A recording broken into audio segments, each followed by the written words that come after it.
புதுசாக ஏதாச்சும் பண்ணணும் அப்படின்னு முடிவு பண்ணி இப்போ என்ன பண்ணுறாங்க அப்படின்னா, நடுஹாலில் உட்காந்துட்டு ஏற்கனவே இந்த வீட்டில் இருக்க எல்லாருமே வில்லிகள்னு தெரிஞ்சுமே கூட ராஜலட்சுமி என்ன பண்ணுறாங்கன்னா, வீடியோ கால் பண்ணி கோடீஸ்வரிட்ட பேசி புலம்பி கடைசியாக 2 பேரும் சேர்ந்து என்ன முடிவு பண்ணுறாங்கன்னா, மகாவையும் சூர்யாவையும் ஹனிமூன் அனுப்பி வைக்கலாம், அவங்க ஒரு நாள் சந்தோஷமாக தனியாக போய் 2 வரட்டும், அப்போ தான் அவங்களுக்குள்ள இருக்க பிரச்சனை சரியாகும்னு பேச இதை கெடுத்து விடுறான் பேர் வழின்னு சித்ராவும் அனாமிகாவும் முடிவு பண்ணுறாங்க.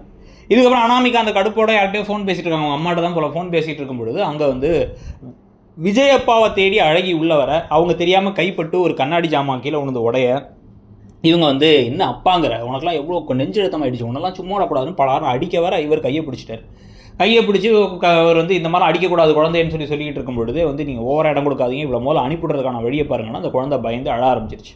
ஸோ அந்த குழந்தை பயந்து அழ ஆரம்பித்த உடனே வந்து கரெக்டாக இப்போன்னு பார்த்து அவங்க திருப்பி கூப்பிட்டே இருக்க அனாமிகா, இவர் வேறு வழி இல்லாமல் விஜய் அங்கே அனாமிகா பின்னாடி போயிடுறாரு. இந்த குழந்தைக்கு ஒரு மாதிரி தலையெல்லாம் சுற்ற ஆரம்பிச்சிருச்சு.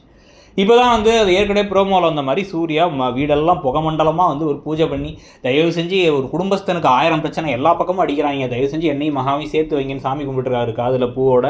அந்த சமயத்தில் அங்கே உள்ளார வந்த மகா அதை பார்த்து சிரிக்க அவங்க வந்து ஒழுங்காக நடந்துக்கிட்டாலே எல்லாம் சரியாயிடணும் அட்வைஸ் பண்ண. அப்போ ஐஸ்வர்யாவை அங்கே வந்துட்டு ஐஸ்வர்யா கடைசியாக வந்து பாப்பாவை காணோம் அப்படின்னு சொல்கிறாங்க. ஒன்றும் அழகியை தேடி குடும்பமே அங்கிட்டு இங்கிட்டு சுற்றி தேடி கண்டுபிடிக்கலான்னு பார்க்க அனாமிக்காக ஏதாச்சும் பண்ணிட்டாங்கன்னு எல்லாரும் சந்தேகப்பட அவங்க உன்னை வந்து சூர்யா தான் எல்லா தப்புக்கும் காரணம் அவர்கிட்ட வந்து பேச இந்த எல்லா கலையபுரத்துக்கும் இடையில் கடைசியில் வந்து பார்த்தா ஒரு மூலையில் கட்டிலுக்கு டேபிள் கடியில் ஒழிஞ்சிருக்காங்க அனாமிக்கா அழகிங்கிறத கண்டுபிடிச்சிடுறாங்க. அவங்கள்ட்ட என்னமா பிரச்சனை ஒளிஞ்சு விளையாடுறியானா இல்லை அப்படின்னு அவங்க சொல்கிறதோட இன்றைக்கி எபிசோடு முடியுது. இன்றைக்கி எபிசோடை பற்றி நீங்கள்